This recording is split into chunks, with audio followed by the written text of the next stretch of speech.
Thank you, everybody, for coming to the Aaron Torres Podcast YouTube page. If you could do me a quick favor, see that little subscribe button at the bottom of your screen? Go ahead, click that subscribe button. Really does help our channel grow, our audience grow, and I really do appreciate it more than you know. So click that subscribe button. Appreciate your support. Now, here's the video that you came here for. I would argue was probably the most exciting game of the day on Saturday. Iowa State, Texas Tech was very good, by the way. By the way, let me just say this. Great Saturday across college football. By the way, if I keep wiping my nose and wiping my eyes, I'm battling a cold right now, okay? So forgive me. But great Saturday of college football. We'll talk Cooper Flagg. We'll talk Johni Broome, all that stuff. Now the nose really is running. Talk Cooper Flagg, talk Johni Broome. But I do want to start with what was, in my opinion, just the most exciting game that we saw all of Saturday in college basketball, excuse me.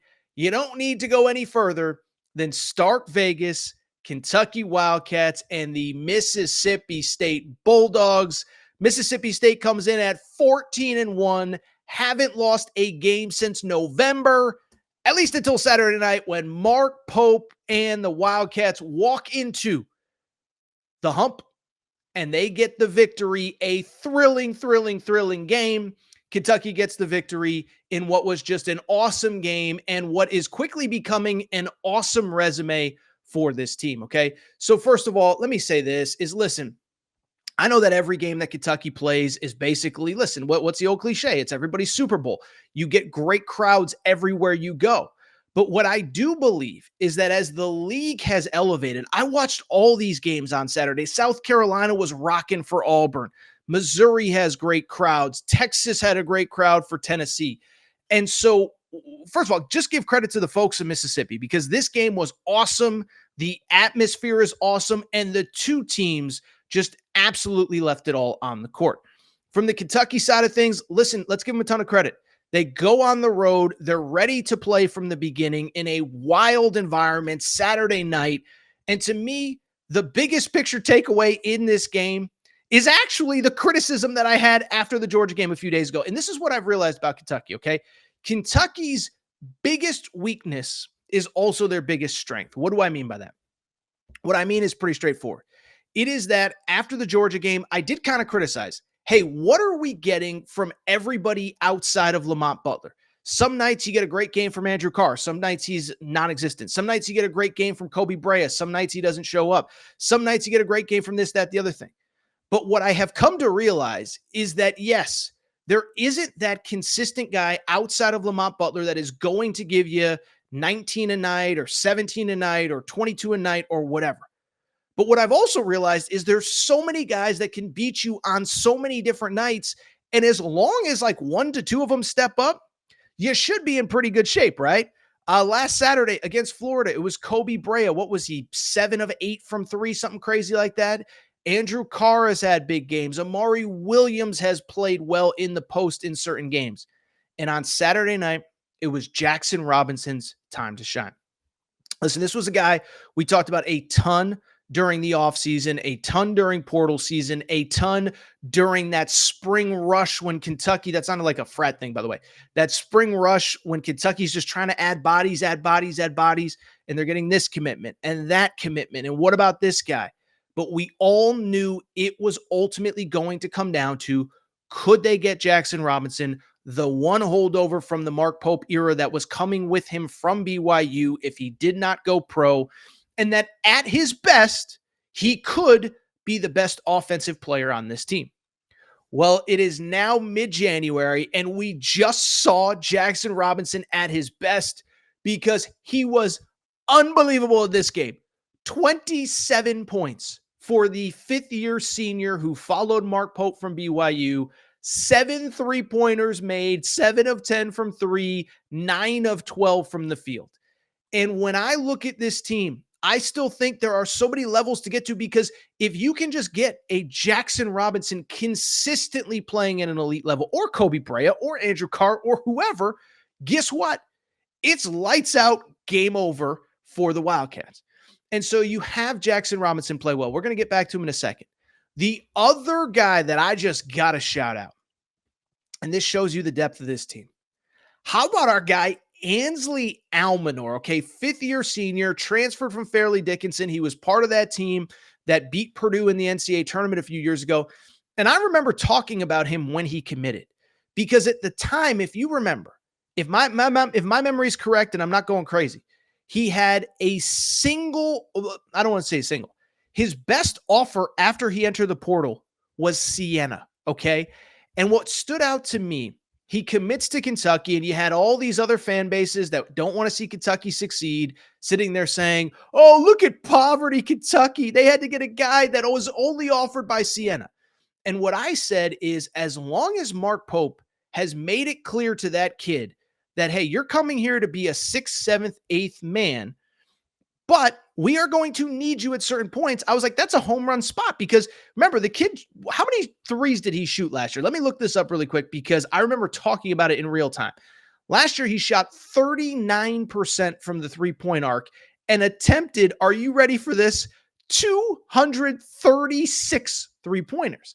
And so what I said was, listen, yes, if you are in the SEC and you're trying to build around this guy, you know, I don't know what to tell you. You could be in trouble. But if he's your ninth man, 236 threes in 2024, 39%, you're golden. Well, he had some nice games prior to Mississippi State on Saturday night. But how about 3 straight three-pointers late in this game? And you sit there and you look, Kentucky was down prior to the first three-pointer. Let me make sure I have my stats right here. I have it all written down. I just got to get my notes in order here. I'm a little whatever right now. But let me make sure I have this right. They were down 80-78 before he made his first of 3 straight three-pointers. He makes 3 straight three-pointers, and they are up 84-80, and they never lose the lead. And so, one, it shows you the depth that they have, the number of guys that can beat you on any given night. And then let me also add this. I think that if you can just get consistency from 2 or 3 guys, you are in such good shape, and you are already putting together just an unbelievable resume for the back half of January into February and, of course, March, okay? And I was thinking about this. If you want to know one reason for excitement, it is that if you can get that consistency, like I think Jackson Robinson, I don't want to say he's the key, because Kobe Bray is so good. Other guys on this roster are so good. By the way, Lamont Butler's great every night, okay? How about this? 8 assists, 0 turnovers in a true SEC road environment against one of the best defensive teams in college basketball, okay? But I just bring it up because this quote stood out, and this is what would have me excited if I was a Kentucky fan, okay? After the game, Mark Pope said this about Jackson Robinson. He said, quote, I do think with Jackson Robinson, we've just barely begun to see what he's going to contribute to Kentucky basketball. I do think this team has a huge upside, so I'm excited to watch him continue to grow. Think about that. Jackson Robinson, who last year averaged 14 a game on 36% three-point shooting at BYU in the Big 12. That was his best game, and we are just now starting to see what this kid is capable of. And so you look at the player that we all agreed was probably the most important player, at least the most important offensive player. I think you could argue Lamont Butler was maybe the most important player, period. But the most important player that you had on the offensive end of the court, he's just now starting to figure it out. And the crazy part with Jackson Robinson, now you could argue his teammates are maybe a little bit more talented than last year at BYU. No disrespect to those guys at BYU. But at the same time, his numbers are still down relative to where they were a year ago. Not shooting the 3 ball as well. He's actually not shooting free throws as well. And his scoring is a little bit down from last year. And so if all of a sudden, if you can forget 27 on 7 3-pointers made, if you can just get 17 a game, forget 27, 17 a game with 5 threes made, 17 a game with 4 threes made, that changes the entire dynamic of this team. Because the one thing I will say, defense right now isn't where it needs to be, and you are going to have to score a lot of points. But I don't know how you can't be excited, because, again, it just shows you how deep this team is and what they're capable of. Producer Matt, before we move on, Casey had a comment about Mark Pope going into the stands after the game. Let's go ahead and pop that up if we can find it really quick, because, yes, I did see this video. Casey asks, Kentucky game aside, can we acknowledge Mark Pope for talking to a fan's grandmother on the phone, meeting people in the stands. I met him and he radiates happiness. So special. First of all, Casey, hope you enjoyed your trip down to Starkville. I've actually never been to Starkville. Don't know what to say. But by the way, I did see the video of Mark Pope going into the stands after the game. There was obviously a young man in a wheelchair, and I don't know his full backstory. I don't know if that has come out. But man, oh man, that was special. And the one thing I will say, listen, I don't know Mark Pope well. We did have him on this podcast during COVID when he was the coach of BYU. Should probably go back and try to find that audio at some point. But I bring it up because happiness is the right word. Casey says, I met him and he radiates, quote, radiates happiness. He does, man. Again, I don't know him well.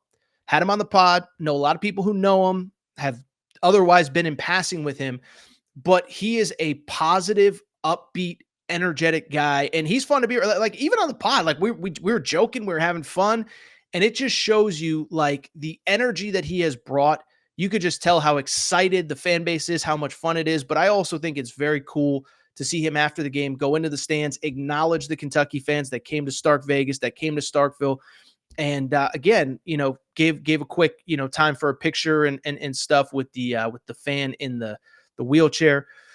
So credit where it's due. Kentucky gets the win. By the way, I think Monday, this is what we're going to do. We're going to come back on Monday and do an SEC power ranking because I think that'd just be fun content to have here as we kind of transition out of college football.